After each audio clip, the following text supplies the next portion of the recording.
My friends dared me to sit with the human. I thought it was stupid. I thought it was safe. They're dangerous because of what they understand. I realized humans aren't dangerous. My name is Kessa Vorn, and I've killed 17 beings in combat.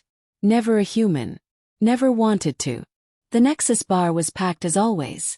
Zethians, Vor'kath, crystalline traders, black market dealers, and the occasional human too stupid or brave to know better. I was celebrating a successful hunt with my crew when Torin, my second-in-command, made the bet. "Sit with that human," he said, gesturing to a corner table. "Just one drink. I'll pay your credits for the month." "Why would I do that?" I asked. "Because you're afraid," he said simply. He was right. I was. And he knew it. Not afraid of violence. My kill count proved I wasn't afraid of that. But humans were different. Unpredictable in ways weapons fire wasn't. Dangerous in ways you couldn't quantify. So I walked over. And I sat down. The human didn't look up immediately.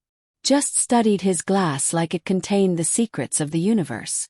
When he finally met my eyes, I almost left. "This a dare?" he asked. "How did you?" "You're Vor'kath. Your kind doesn't socialize with humans unless someone forced you into it."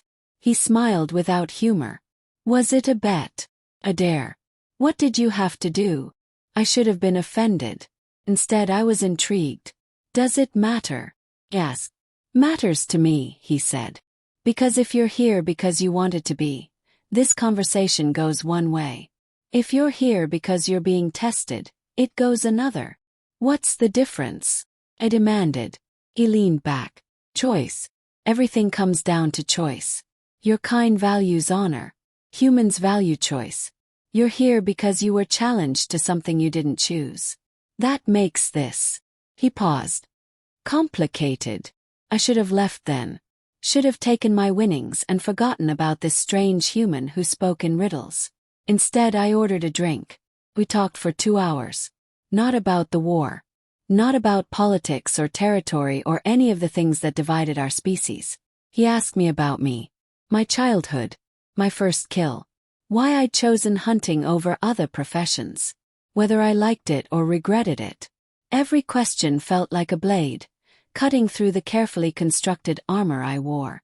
"Why do you ask so many questions?" I demanded.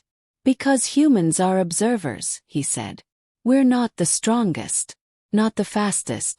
Not the most durable. We survive by understanding. By predicting behavior, reading emotion, seeing patterns in chaos." "That's weakness," I said. "That's power," he corrected. "Strength is easy. Understanding is hard." I finished my drink. "You're trying to manipulate me." "Yes," he admitted.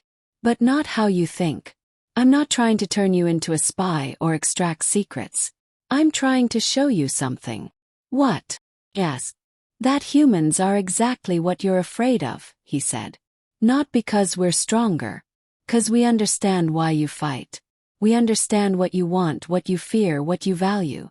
And once someone truly understands you," he met my gaze directly, "they can predict you, control you, turn you into something you never wanted to be."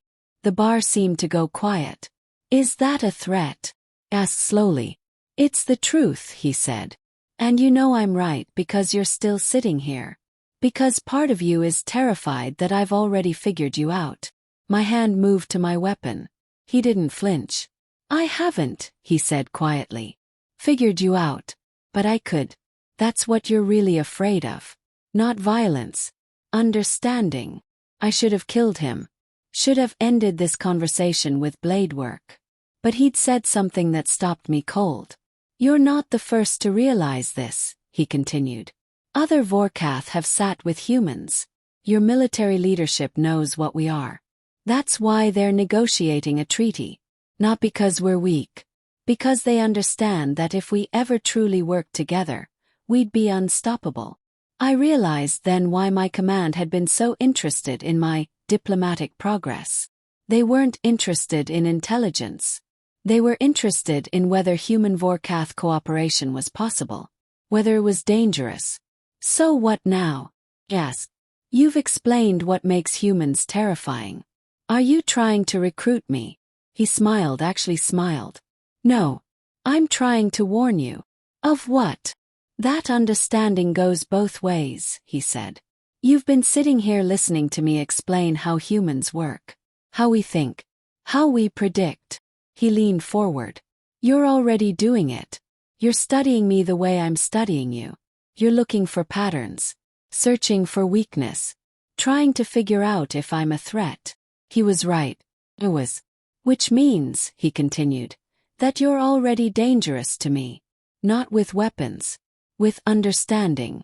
With the knowledge that humans can be studied, predicted, controlled the same way. I laughed. I couldn't help it.